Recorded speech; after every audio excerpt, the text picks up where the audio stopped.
И сега да објасниме дека нема спортска менструација.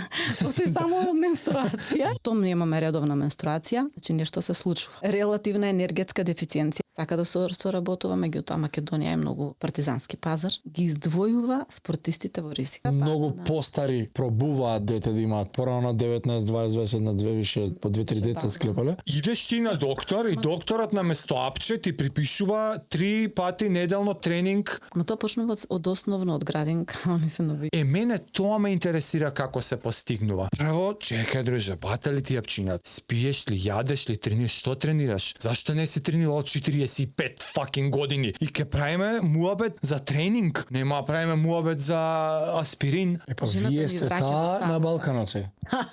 Мама, епа реално? Кој Не друг сум збори за ова? замисли. Запомнете, јасниот вид е клучен за вашите спортски перформанси. Очна болница Деница од Скопје. БК15 кај братот Апарел си имате 15% со нашиот код